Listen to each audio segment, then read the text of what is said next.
Selamat pagi Pak Daniel, kami dari kelompok Timberland akan mempresentasikan mengenai BMC dan juga VPC dari perusahaan Timberland. Perkenalkan, nama saya Putri Rugaya, NPM 60821011141.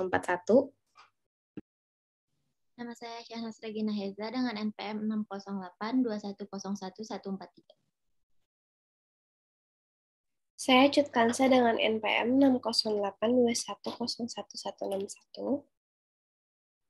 Baik, pertama-tama kami akan membahas mengenai BMC. Pertama ada key partner. Timberland mempunyai mitra dengan supplier, investor, toko penyimpanan barang yang dapat didaur ulang, komunitas, agen iklan, dan beberapa e-commerce seperti Shopee. Dan salah satu pemasok Timberland yaitu Karunia Safety di mana memberikan peralatan industri. Selanjutnya ada key resource yang didapatkan dari mitra berupa finansial yang diberikan oleh investor. Untuk key activities yang mitra lakukan adalah production. Mitra supplier memberikan bahan baku untuk proses produksi. Selanjutnya ada key activities. Dari perusahaan Timberland sendiri ini ada production, seperti melakukan kegiatan pengembangan dan perancangan produk, kegiatan produksi, quality control, dan masih ada banyak lagi. Selanjutnya ada key resource, itu ada finansial, itu memberi berupa modal bantuan pendanaan. Untuk aset fisiknya itu tempat produksi dan penjualan, alat dan mesin, desain brand. Untuk SDM itu ada pegawai dan owner di masing-masing bidang, admin dan juga kasir. Intelektualnya ada ide, merek dagang, manajemen keuangan, hukum, kemitraan, dan masih banyak lagi. Untuk distribution channels-nya itu ada langsung dan tidak langsung. Dan untuk customer relationship revenue sistemnya itu ada transaction revenues dihasilkan dari satu kali pembayaran dan recurring revenue dihasilkan dari pembayaran yang masih berlanjut. Kemudian saya akan menjelaskan mengenai value proposition. Nilai yang ditawarkan adalah pada performance, status sosial, dan hemat. Permasalahan pelanggan Timberland yang terbantu adalah kebutuhan akan pakaian dan aksesoris yang tahan lama, kuat, eco-friendly, namun tetap dengan desain yang dapat dipakai sehari-hari. Kemudian selanjutnya itu customer relationship. Jenis hubungan yang pelanggan inginkan adalah long term. Jenis hubungan yang Timberland bangun sekarang adalah transaksional dan community. Cara pelanggan terintegrasi dengan Timberland yaitu menggunakan metode CRM.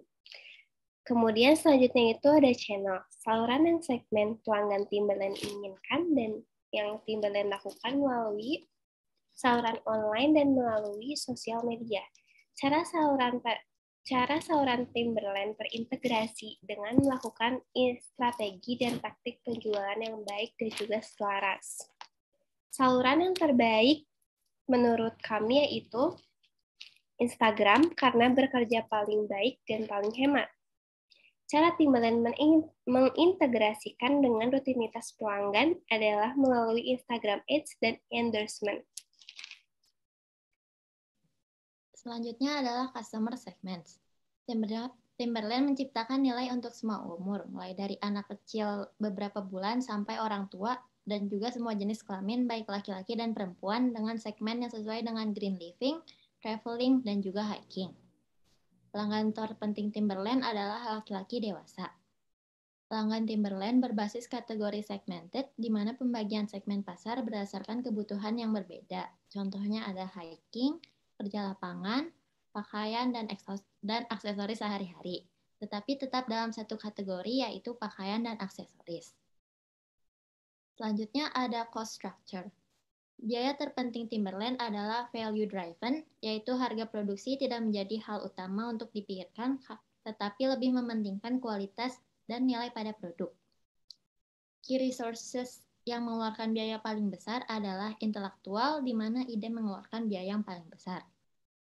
Key activities yang mengeluarkan biaya paling besar adalah kegiatan produksi dengan melakukan pengembangan, perancangan, serta uji kelayakan produk. Dan yang terakhir ada revenue streams. Nilai yang pelanggan rela bayarkan yaitu nilai performance, status, dan hemat. Cara pelanggan membayar pesanannya melalui cash dan non-cash dapat berupa debit, kredit, transfer bank, dan juga beberapa e-commerce pay. Para pelanggan lebih memilih membayar secara non-cash.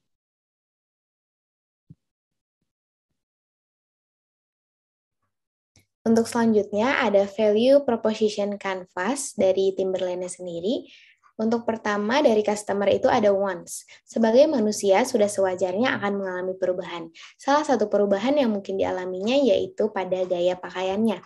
Tren pakaian terus berubah seiring berjalannya waktu, sehingga terdapat keinginan yang besar untuk mengikuti tren tersebut bagi pelanggan. Untuk selanjutnya itu ada needs. Pelanggan pasti memiliki kebutuhan. Salah satunya adalah kebutuhan primer yaitu pakaian. Untuk memenuhi kebutuhannya, pelanggan akan mengikuti gaya perpakaian mereka sesuai dengan selera, kebutuhan, serta budget yang dimilikinya. Selanjutnya itu ada fears. Para pelanggan akan merasa takut jika mereka menemukan produk yang tidak berkualitas atau tidak sesuai dengan keinginan, baik itu produk yang terdapat kerusakan ataupun ketidaksesuaian akan fitur yang dideskripsikan, sehingga para pelanggan mungkin akan merasa takut untuk membeli beberapa produk tersebut. Selanjutnya ada substitute. Para pelanggan pasti menginginkan barang yang berkualitas dengan harga yang terjangkau. Melihat hal ini, para kompetitor dapat menciptakan barang pengganti bagi produk Timberland dengan harga yang lebih murah dengan kualitas yang tidak jauh berbeda. Dengan adanya perbedaan harga tersebut, informasi akan cepat tersebar kepada masyarakat dan dapat mengakibatkan pelanggan dapat berpaling dari Timberland. Selanjutnya, dari sisi produk, yang pertama ada benefit.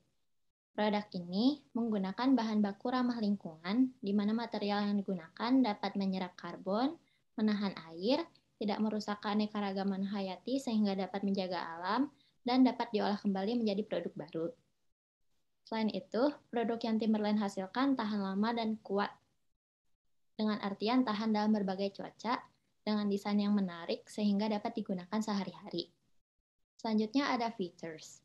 Fitur yang dipakai oleh Timberland sendiri yaitu produk yang berinovasi dengan memakai teknologi dan memanfaatkan lingkungan sehingga produk yang dibuat akan ramah lingkungan, serta produk dapat didaur ulang kembali untuk meminimalisir limbah pabrik.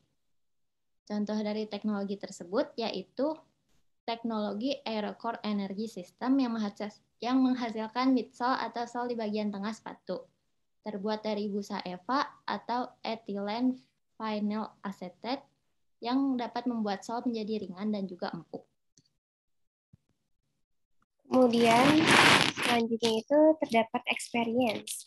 Pengalaman pelanggan saat melakukan pembelian produk Timberland ini cukup memuaskan dengan melihat adanya fitur-fitur yang dibuat melalui teknologi dan beberapa research yang membuat produk Timberland memiliki kualitas yang baik dan juga nyaman. Selain itu, teknologi yang digunakan juga menghasilkan produk yang ramah lingkungan, sehingga menambah value pada produk Timberland. Kemudian selanjutnya terdapat beberapa produk, di antaranya itu boots, shoes, sneakers, sandals, clothes, jacket, coats, vest, bag, and accessories. Dan yang terakhir itu ada ideal customer, pelanggan yang mempunyai daya tarik terhadap produk Timberland, di mana mereka yang memiliki minat segmen sesuai dengan Timberland, yaitu green living, traveling, and hiking.